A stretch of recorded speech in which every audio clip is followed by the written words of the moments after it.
selamat datang di podcast Kita Diskusi. Dengan kita, saya Arini Mayang Fauna. Dan saya Gunaidi. Saya Diki Ahmad Mudakir. Saya Tri Ajeng Kartikasari. Oke, kita kali ini akan bahas apa sih? Kita kali ini akan membahas tentang strategi dan juga Ketakutan gengsi dalam memulai berbisnis. Lalu apa ya strategi dan tantangan itu apa saja? pasti kalian penasaran kan? Oke, kita langsung membahas saja.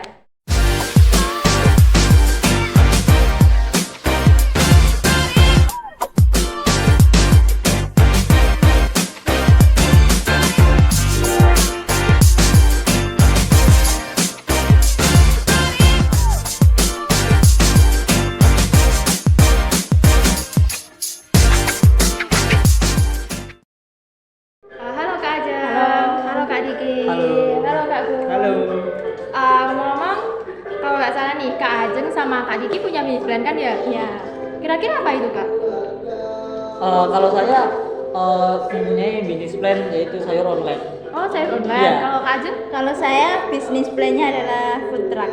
Oh, sayur online. Berarti itu Kak Diki akan membuat suatu aplikasi terkhusus untuk itu atau gimana? Kalau sayur online, kalau saya itu bikin ya tetap nyewa ruko, tetap ada semuanya di situ, seperti halnya tetap di situ. Untuk online-nya kita bisa membuat di aplikasi juga bisa, terus di website, terus melakukan di Grab atau dan lain-lain gitu. Oh, berarti Kak Diki akan bekerja sama juga sama Grab dan lain sebagainya. Gitu. Kalau Kak Ajeng kan food truck ya. Itu kira-kira apa sih yang membuat Kak Ajeng itu langsung mengambil bisnis tersebut? Sebelumnya kan alasan saya ngambil food truck ini karena saya suka traveling atau jalan-jalan, sehingga saya berpikir gimana caranya saya jalan-jalan tapi saya juga berpenghasilan. Makanya saya memilih food truck ini menjadi bisnis plan saya.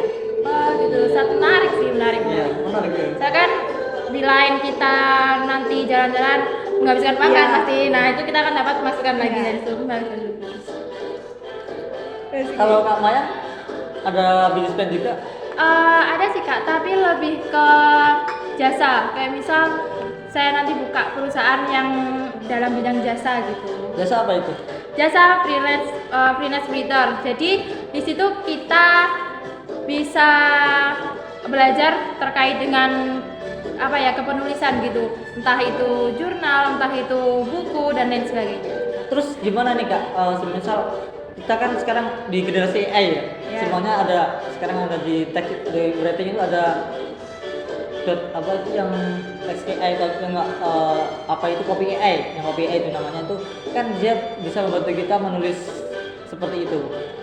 Itu sebenarnya bisa jadi support untuk kita sih Kak, bukan kita jadiin itu kayak apa ya, tantangan kita, tapi itu bisa menjadi support dalam bisnis kita. Karena dengan adanya AI, otomatis kita kan bisa mempermudah pekerjaan kita kan. Nah itu makanya kita sebagai penulis juga nggak melulu ide itu dari otak kita sendiri, pasti kita akan menggunakan AI juga gitu. Kalau Kak Agus? Kalau saya sendiri sih lebih cenderung ke hewan sih, ke ikan hias gitu, untuk ikan cana. Iya, sekarang lagi rame kan sana. Itu gimana tuh? Sebenarnya sih pertama itu karena suka.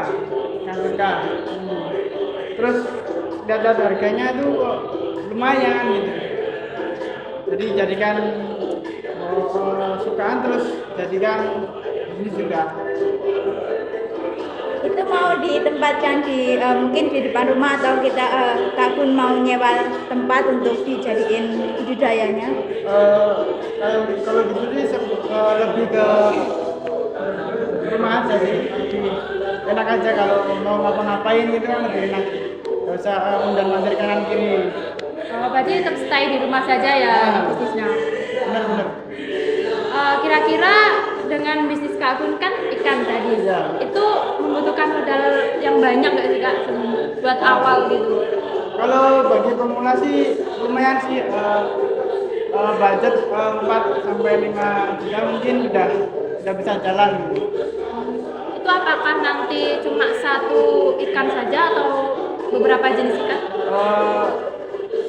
Ikan tuna kan ada beberapa jenis dan banyak. Mungkin ada beberapa yang mungkin dominasi lah. Yang paling sering jenis apa? Kayak tana maru, terus tana pulkra, terus tana andrao gitu. Mungkin lebih dominasi yang ini. Sana itu kan ikan gabus ya? Bener kan? Ikan gabus. Gabus hias. Itu dikali banyak. Dikali banyak. Ya. Dipancing. Kan beda lagi tuh jenisnya. Oh, berarti ikan cana itu banyak ya jenisnya, bukan hanya satu. Banyak jenisnya sih. Ada berapa jenis gitu kok, banyak sekali. Ada jodoh terus dikawinkan bisa jadi jenis baru. Kawin silang. Tapi mau budidaya ikan lain nggak? Maksudnya nggak cana aja, ikan lele atau apa gitu Kak? Pengen sih, kalau ada modal lagi mungkin ada perkembangan lah. Lebih luas lagi kayak ikan-ikan itu. Kembali lagi ke Kak Diki nih, Ya, kan gimana? tadi sayur. Ya, saya makan. Itu Kak Diki akan ambil dari petani-petani atau gimana? Ya, kalau itu pasti dari petani lokal sih. Khususnya di Tuban. Ya kan ini di Tuban. Ya. Jadi kita untuk merangkul petani-petani lokal kita agar panennya itu enggak terlalu anjlok gitu harganya. Jadi kita ambil di situ juga membantu petani-petani lokal. Dan juga kalau kita ambil dari lokal itu lebih fresh gitu ya Kak? Iya, lebih enak juga gitu. Dekat juga kan. Terus kalau Kak Mayang ini kan dia jasa kan ya? Iya. Ada memiliki kendala-kendala tersendiri atau gimana itu? Tantangan-tantangannya lah. Ada sih Kak, kalau jasa kayak gitu ya kan saya lebih ke jasa nulis. Iya. Dan kalau dilihat dari kalangan anak muda itu menulis itu apa ya, dipikir kayak sesuatu yang susah gitu. Karena kan dia misal nih kayak nulis buku ya, kita nerbitin buku itu kan hasilnya juga lumayan. Iya. Kalau kita terus kembangkan. Tapi ketika orang mau baru terjun, itu pasti mikir, ih apaan sih kayak nulis cuma ngehalu aja, kan Iya, mikir iya, gitu. iya. Itu yang membuat susah kayak kita membangun kepercayaan diri orang itu untuk terjun ke penulis. Tapi kalau kita bisa mengembangkan nulis itu, hasilnya juga lumayan. Bahkan kalau kita ikut ke platform lain nih, misal kayak Vizo Novel, terus Wattpad dan lain sebagainya, itu kan kita bisa menghasilkan uang dari situ. Kalau kita ikut ke Vizo, itu akan dibayar dalam 6.000 kata atau berapa, itu bisa menghasilkan uang. Jadi per kata bayarnya. Nah, kalau kita sudah bisa kontrak sama orang, misal nih, saya sebagai penulisnya dan Mbak Ajeng ini yang punya akun di Vizo-nya. Iya. Mbak Ajeng kan otomatis merekrut saya sebagai yang menulis cerita. Itu Mbak Ajeng akan diberi waktu beberapa bulan, itu harus terus-terus dia upload cerita. Oh iya. Nah, gitu. Jadi setiap bulan atau bahkan 2 bulan sekali itu kan sesuai dengan ketentuan itu akan digaji. Jadi bahkan gajinya itu bisa melebihi orang-orang yang kerja di kantor ya Kak, bahkan 5 juta iya lebih sih, gitu. pasti, ya. Oh, itu pasti. Tapi kan kalau freelance kan dia naik turun. Ya, turun. Nggak nentu kan ya Kak? Ya, Iya, nggak semakin tentu. banyak jobnya kan semakin gede juga gajinya. Iya, dan itu kita harus bisa saling kejar-kejaran dalam nentuin topik juga Kak. Semakin topik kita menarik dan sesuai dengan platform itu akan membuat orang ini yang baca, oh ini bagus nih gitu kan. Semakin banyak yang baca, semakin banyak juga uang yang dihasilkan. Terus bagaimana nih? Gimana ya? Salah satu cara atau gimana agar kita menulis itu bisa meyakinkan, Bisa menarik iya, orang menarik gitu. ya. Sebenarnya kalau kita hanya sekedar ngomong, misal nih saya ajak kita nulis gitu kan, otomatis Iya, gak mau. mikirnya nggak Apalagi mau. Gen Z kan Nah. sulit juga kalau sekarang ya. Nah, dari itu bisa kita perbanyak portofolio aja sih Kak, karya-karya kita tunjukin aja. Oh, kita pernah loh buat kayak gini. Ini dalam waktu segini, terus kita bisa menghasilkan banyak uang juga dari sini gitu. Jadi apa ya, jangan jadiin nulis itu sebagai pekerjaan yang apa ya, yang berat gitu. Bahkan kan kadang orang mikir apa sih, kayak ngehalu aja gitu, tapi uangnya banyak, kan pasti pikirannya kayak kemana-mana gitu. Iya sih, Kak. Itu pasti. Jadi kita perbanyak aja portofolio kita ikut beberapa event-event karya-karya, kita publish aja karya-karya kita. Nah, kita bisa menunjukkan itu ke orang yang kita targetkan. Tapi kan Kak, kadang rasa malas untuk nulis atau bingung mau nerusin ini gimana ceritanya, kan kadang mutus di tengah jalan gitu kan Kak. Menurut Kak Mayang itu gimana caranya agar kita terus produktif dalam menulis? Ini sepengalaman saya aja ya Kak. Ketika saya malas untuk menulis, itu saya akan stop nulis dalam 1 hari. Saya akan stop nulis. Di situ saya ngerjain aktivitas yang emang membuat saya senang lagi. Kita membalikin mood kita lagi. Selain itu saya juga pasti membaca cerita-cerita yang lain atau membaca buku-buku dari buku motivasi dan lain sebagainya. Itu akan apa ya? Dorongan buat Iya, Kak Mayang menaikkan juga ya. mood kita juga. Setelah kita mood kita udah naik, kita happy lagi, kita bisa nulis gitu. Soalnya kalau pengalaman saya ini kan dari saya sendiri, kalau kita udah malas nulis terus kita paksa, itu tulisan kita akan jauh dari alur yang kita tentukan. Bener Gitu. Iya. Tapi gak cuma nulis doang sih. Semuanya kalau Semuanya. Iya, iya, kalau kalau gak dipaksa, nulis sih gak enak banget Jadi rasanya. kayak kita kerja itu sesuai mood kita. Iya. Biasa lah kalau gengsi kan ya harus balance, life is balance lah. Iya gitu lah. Genji kan biasanya suka rebahan, Iya, kamu kita kan rebahan kawan-kawan gitu. gengsi ya. Terus kayak Kalau Kak Ajeng nih, kan food Iya, truck itu iya. gimana itu? Isinya atau dia nanti menunya apa aja gitu yang diisikan itu? Pemikiran saya untuk food truck saya nantinya ada kopi atau minuman-minuman lain dan juga kayak makanan ringan, itu aja sih Pak. Itu berarti Kak Ajeng akan rekrut orang juga di Iya, situ? iya. Mungkin pertama kali buat food truck itu mungkin saya sama saudara dulu sih, belum orang lain. Oh, karena- jadi lebih dekat Iya. gitu ya. Lebih percaya gitu ya. Oke Kak Ajeng, untuk tempat dan juga waktunya tuh gimana ya Kak? Untuk food truck itu tempatnya kayak Car Free Day atau tempat-tempat yang rame aja sih. Kalau waktunya mungkin kalau Car Free Day kan pagi ya, jadi kita bukanya juga pagi, atau nanti kalau malam dari mulai sore sampai mungkin jam 11 sudah tutup sih. Kan di Tuban juga ada Cafe Day kan ya. Iya. Itu bisa nih Kak dimasukin aja ke situ. Iya. Nah, jadi buat kalian yang lagi ada di Cafe Day ini di Tuban bisa nih nanti ya kalau sudah ada. Buka nanti ya. Langsung Bisa dibuka lah aja. langsung ke sini gitu. Kayaknya ada di sini ya. Untuk apa ya, media promosinya nih Kak? Iya. Kak Ajeng lebih akan condong ke tradisional marketingnya saja atau condong ke digital marketingnya saja, atau bahkan Kak Ajeng akan menyeimbangkan antara keduanya? Iya. Saya pakai tradisional marketing dan juga digital marketing. Nanti saya akan menyebar brosur, mungkin waktu di Car Free Day aja sih disebar brosurnya melalui terus digital marketingnya pakai Instagram dan juga TikTok untuk promosi Promosi bisnisnya. Ya, mengenalkan food trucknya. Bener juga sih Kak, soalnya kalau kita fokusnya ke tradisional marketing saja kan, kalau misal nih menyebar brosur, Brosur, ya. itu kan di kan kakak menyebar nih, terus kita dapat, itu otomatis dilihat saja udah dibuang. Mungkin gitu ya kan. enggak dilihat sama sekali Iya, kita. langsung Langsung dibuang ya pasti. Kan ya. kalau tradisional marketing atau brosur itu kan cuma sekitar aja sih, nggak sampai ke Oh, iya. Luar-luar gitu. daerah-daerah lain atau tempat-tempat yang lain. Nah, itu makanya penting banget ya untuk kita menyeimbangkan antara tradisional dan juga digital. Untuk Kak Ajeng nih, kayak segmen pastinya pasarnya tuh lebih ke dominan yang gimana? Soalnya anak kecil kan banyak yang Iya. nggak suka gitu.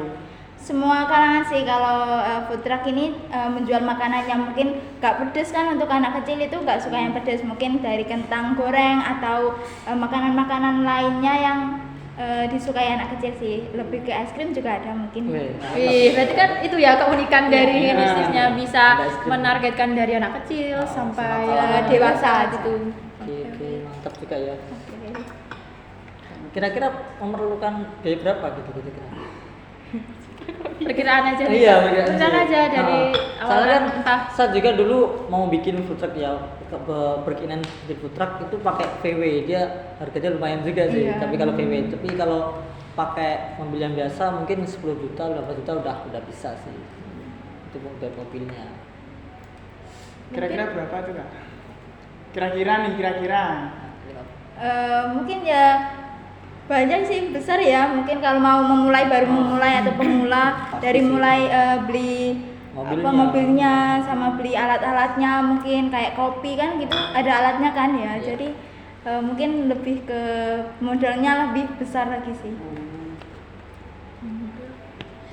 biasanya kalau kayak gitu ini sih Kak, bisa Kakak atasi dengan kayak kerjasama aja Iya, dulu Kak. iya. Jadi nggak Kolab ya? iya nggak Kan cuma jangan satu aja yang kolaborasi. apa ya, yang modal gitu, yang modal pertama aja bisa lah sama teman atau Iya. saudaranya gitu, saling join aja. Oke, untuk kedepannya Mas Diki nih. Iya, gimana bro? Pasti kan ada tujuan nih untuk kedepannya gimana. Targetnya Mas Diki itu kedepannya tuh gimana? Apakah ada target apa tujuan Target. untuk diraih gitu? Target bisnisnya bisnis gitu saya. Kak. Iya. Oke. Kalau target mungkin bisa nanti kedepannya di franchise kan. Jadi bukan cuma satu tempat, jadi beberapa kota di tempat lain juga ada mungkin. Jadi cabang-cabang Iya, gitu. cabang seperti itu. Tapi yang beli dari mitra itu. Mitra. Berarti pertama tetap lokasinya di Tuban dulu Iya, ya Kak. depan dulu lah. Nah itu kan akan ada jasa antar gitu Ya. kan. Itu ada batasan nggak Kak untuk wilayahnya, untuk desa-desanya lah gitu. Nah, itu kalau ongkirnya kita mungkin minimal maksimal free ongkir itu 5 km dari toko lah. Itu free ongkir. Kalau dari lebih dari 5 kilo ditarik tarif. Caranya untuk pengiriman lebih dari 5 kilo itu kan gimana Kak? Maksudnya takutnya nanti kalau jauh kan sayurnya kering atau kayak gimana gitu. Oh, gitu. Untuk mempertahankannya Nah, ya. ya, itu kita mempunyai box untuk penyimpanan sayur itu. Jadi di dalamnya tetap fresh gitu. Tetap dingin gitu biar gak layu dan sebagainya gitu. Kan apalagi kalau kita panas kan Iya. pasti panas banget itu Iya. Panas banget Bagus. ya. Iya. Bagus sih Kak rencananya. Jadi kan itu bisa membantu para petani juga Iya. buat lebih mengenalkan produk lokal lah Kak. Biasanya kan orang-orang ngiranya kayak produk lokal itu kurang gitu. Iya, kurang pasti minatnya, rasanya ya. kurang ya. Apalagi kita zamannya sekarang kan serba digital kan ya. Dan juga Gen Z juga kan dia lebih tipikal malas, introvert seperti itu. Jadi targetnya seperti Gen Z dan ibu rumah tangga yang sibuk lah gitu. Gitu. Targetnya. Tapi kan Kak Diki tetap akan membangun bisnis Kak Diki ini bisa biar lebih terkenal, kayak membuat sosial media kah atau apa gitu. Ya, kalau sosial media pastilah itu. Soalnya kan ya serba digital juga, pasti ya Instagram, TikTok dan lain sebagainya itu kan pasti. Terus untuk promosinya bisa di ads juga itu bisa. Soalnya kalau di digital marketing itu juga ada beberapa beberapa trik yang memang itu bisa mensupport gitu loh Kak di digital Waduh, marketing. kalau trik mah itu ya tergantung sih. Itu tergantung jadi perusahaan juga ternyata mau pakai yang mana gitu. Kan digital marketing juga banyak gitu. Ada SEO, SEM dan lain sebagainya. Gitu. Minum dulu. Ya, minum lah ya, santai dulu ya, santai.